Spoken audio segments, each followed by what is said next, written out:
You will feel that we were so lucky. Why?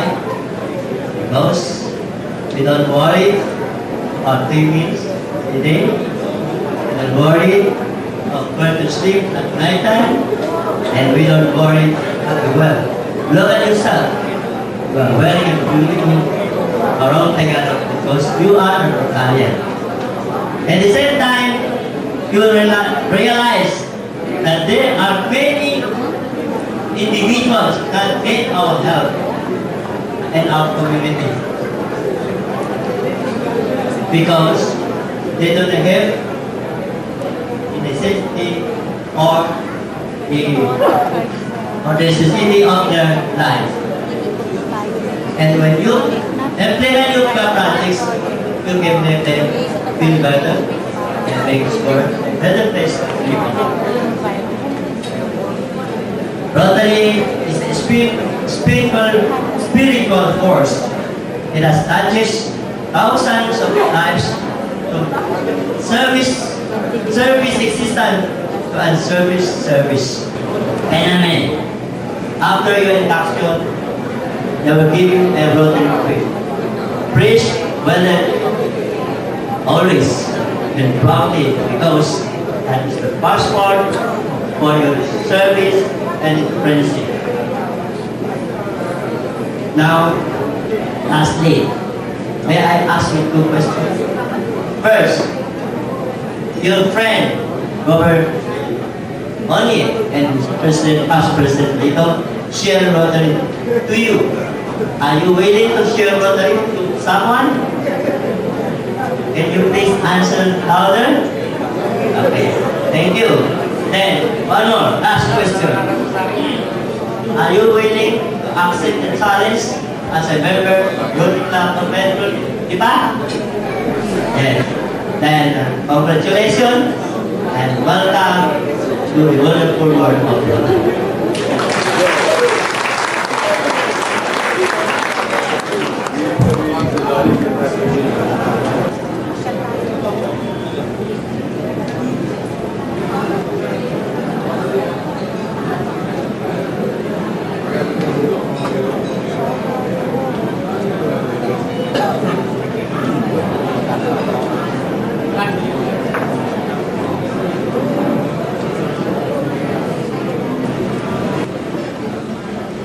Having been admitted as Rotary Club Metro Lipa, do solemnly swear upon my honor to faithfully and willingly discharge by you the Rotary Club of Metro Lipa and those of the Rotary International, never putting into practice the Rotary's motto, service above self, and applying the 4-way test as the basis of all my actions and actuations to help advance the object of Rotary. Giving emphasis to this year's theme, the future of Rotary is in your hands. To the best of my ability, without mental reservation nor purpose of evasion. So help me God.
PAC presents this plaque of appreciation to District Governor-elect Fortunato Tato Di Mayuga in grateful recognition and sincere appreciation of his invaluable service as the club's inducting officer during its 14th induction ceremony. Signed, President Ronnie Garandang and Secretary Anki Valderrama.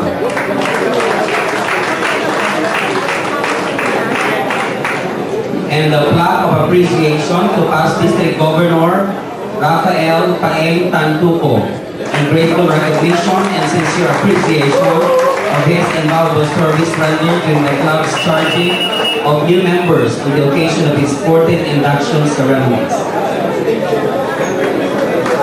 How about another round of applause for our charging and induction officers, and of course to our new members, Benjamin and William. Paper. Matatabang it is loaded with information. Well, dignitaries of the head table, past district governors of the sub-presidential table, fellow Rotarians, guest spouses, good evening. Good evening. Well, introducing a person who is already known in Rotary, particularly District 3 to 0 for that matter, is quite difficult, but still it is a pleasant task that was given to me tonight. As chapter president of the Rotary Club of Santa Rosa Centro, lahat sila ay babae. And since then, after her presidency of that club, has been consistently active in both the club and the district activities. So, in barely 9 years in Rotary, just barely 9 years, remember, she became a district governor. A round of applause for our guest speaker in District Governor Chief Tingao.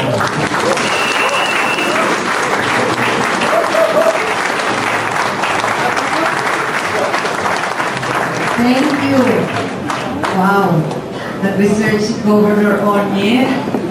Akala ko ako reporter, ako yung nag-research. Hindi nga ako makita. Okay. I have probably 3 requests first.